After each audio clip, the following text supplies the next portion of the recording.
What's good, y'all? I'm Jerry. About to check out 10 secret messages wrestlers sent. This video is about What Culture Wrestling. I'm not really too familiar about what the messages the wrestlers sent, so we about to hop into this video. Let's go. Now, wrestlers tend not to be the most subtle of creatures, bless them. By trade, they are theatrical performers who are meant to project their star power and the stories they tell to the back row of a major arena. And since wrestling is a performance art, it relies heavily upon audience interaction. So therefore, they have to be the opposite of subtle in most cases to get something over. But that doesn't mean that there haven't been secret messages that wrestlers have sent to each other, their loved ones, or even their enemies from time to time. So let's take a look at them. As I'm Jules, this is WhatCulture.com, and these are 10 secret messages wrestlers sent. Number 10. Triple H has a moment of madness on Twitter. Now, the relationship between Triple H and Vince McMahon became fascinating post-NXT. Prior to that, it felt like they shared the same mind. Triple H did more to put over the hulking Batista than anybody else. He was bang up for burying Daniel Bryan in 2013, and he and Vince shared the same puerile sense of humour. And then Triple H committed the cardinal sin. In a bid to get over by osmosis, he started promoting shorter pro wrestlers and actually pleasing the marks. Vince appeared to be more disgusted with his air by the month as the 2010s faded. Half-hearted debuts on the Raw after WrestleMania evolved into Vince carelessly plugging in a total of 10 wrestlers from NXT across January and February 2019. It was clear that Vince had lost complete faith in the process. He didn't want stars. He didn't think Triple H was capable of building stars. He just wanted bodies under the pretense of refreshing a product so rotten that he had to apologise for how it was in December of 2018. Triple H must have been frustrated, we all thought, and you know what? He was. In May 2019, he was caught on Twitter liking posts critical of McMahon in a telling, passive-aggressive secret hint towards his frustration. At this stage of his corporate career, he had been sent a grapefruit basket and he was spitting out the bloody seeds. Number 9. Various wrestlers say the quiet part loud about the Velveteen Dream. Velveteen Dream was a good damn wrestler. Taken when phrasing this entry, accused of deeply But I remember when he was in Tough Enough. Minors in 2020. WWE conducted some sort of internal investigation or other, and it can be inferred from the fact that he continued to appear on television that WWE, at least, found no wrongdoing. We looked into what was there, Triple H told Brent Brookhouse of CBS Sports. But they fired Enzo Amore certain hints cropped up for the same exact reason. Damn near. At NXT TakeOver Triple X, after Clark was accused amidst the hashtag speaking out moment for indeed a second time, he worked the 5-way ladder match for the North American title. At this phase of the COVID-19 pandemic, various wrestlers cosplayed as fans to emulate something approaching to a normal atmosphere. As such, they were performative, popping for entrances and expressing shock and awe in reaction to high spots.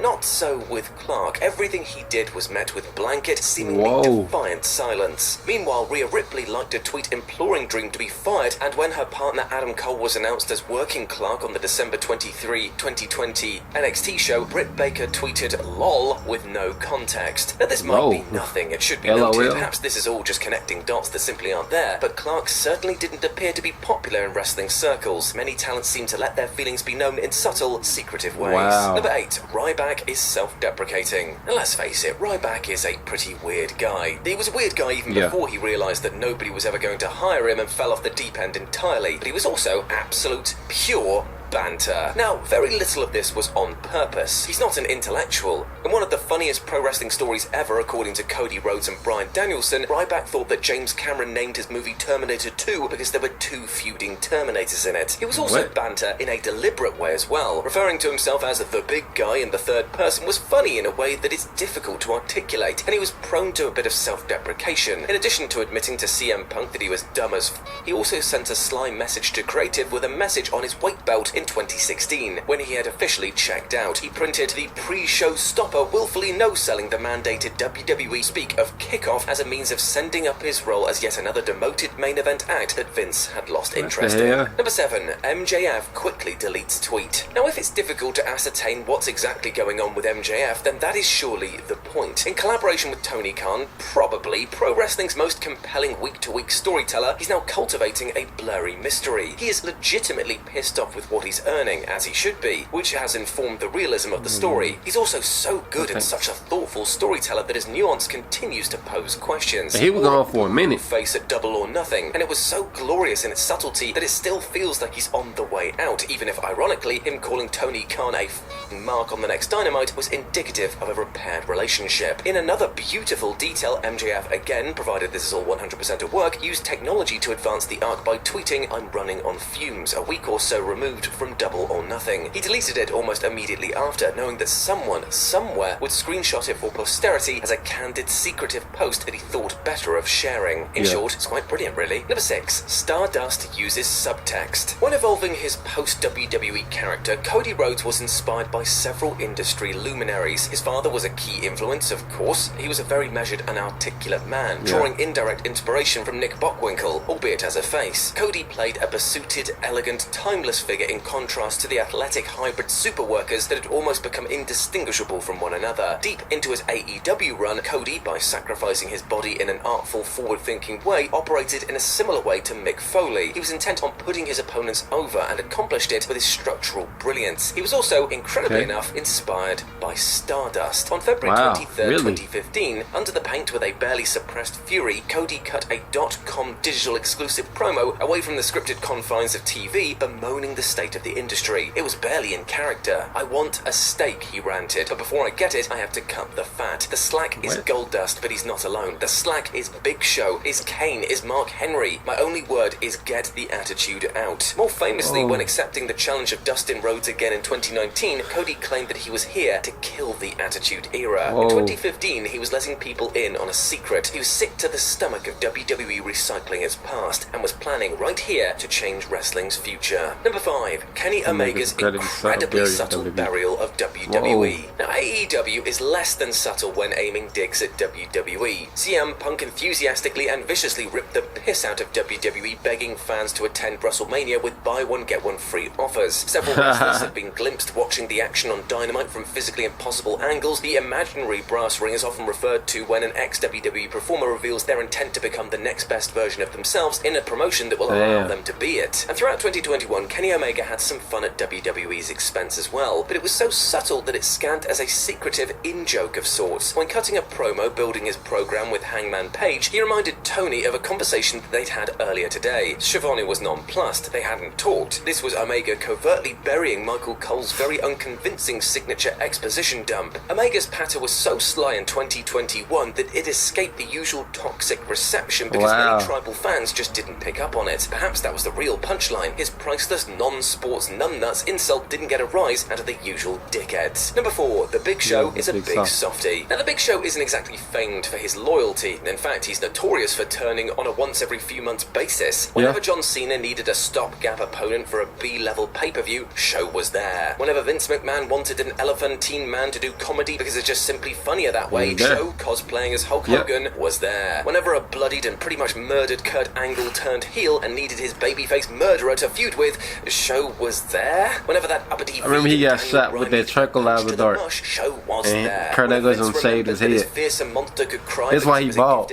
Kurt Angle done saved his head back in 2004. It was a bit like making The Undertaker wrestle in neon yellow, but still, Show was definitely there. The Show is actually fiercely loyal to his wife, and if you've ever spotted him squeezing his arm 3 times, that's Show sending a coded I love you message to her. That's love as ironclad as the contract that he wouldn't shut the up about in 2012. Number 3. Alexa Bliss checks out. According to a report from the reputable Fightful Select last year, Alexa Bliss had vocally expressed her displeasure with the company following the bizarre aimless vignette shot heralding her return to Raw. She actually returned to the Elimination Chamber and missed out on a WrestleMania season. It was reported that she voiced her frustrations directly to Vince McMahon. If this was all hush-hush leaked stuff and not something meant for public consumption, Alexa Bliss said a lot without saying much on the May 23rd edition of Raw Talk on the WWE Network. Now, what follows is pure speculation, but the interview conducted by Sarah Schreiber following Alexa's actual return to Raw was deeply, deeply awkward. Alexa was asked what it meant to pick up her 3rd straight victory opposite former partner Nikki Ash. "Yeah," she said, appearing apprehensive. "Nikki is on her own path," she offered up, which was clearly a euphemistic code for she's trapped in a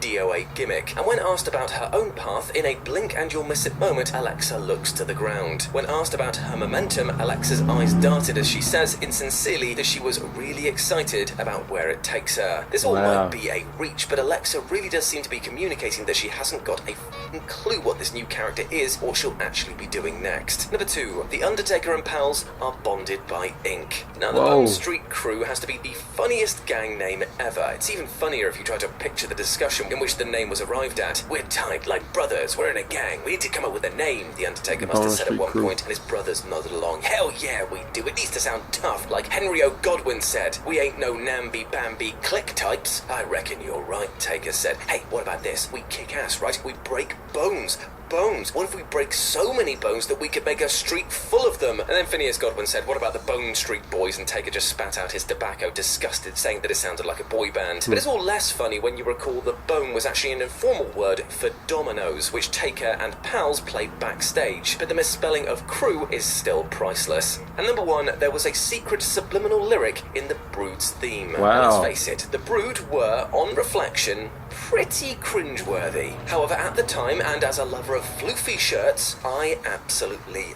love them. Gangrel, Edge, Christian, just look at them rising out of there. I mean, yeah, sure, the spitting of the blood and all the other gimmicks with the vampire stuff, absolute bollocks, but I loved it. Yeah, and you have to admire Gangrel as well, who went the absolute distance and put shoot fangs in his mouth. And the level of commitment wasn't actually merely physical. In a bid to develop a cult following, which was the aim after all, Gangrel, in league with then in-house composer the great Jim Johnston, apparently inserted subliminal backward lyrics into the stable's entrance theme. He said, if you have the right skills and technology to play it backwards, it says, I buried Paul, walk with me. Gangrel said that Where's Paul? Johnston's love of the Beatles informed the 1980s style Moral Panic tribute, and there also appears to be a Twin Peaks reference Paul is there, dead. in addition to the Paul is dead myth. And there we go, my friends, those were 10 secret messages wrestlers sent. I hope Alright, y'all, great video, man. Let me know down below in the comments of what y'all thought of my reaction to this video.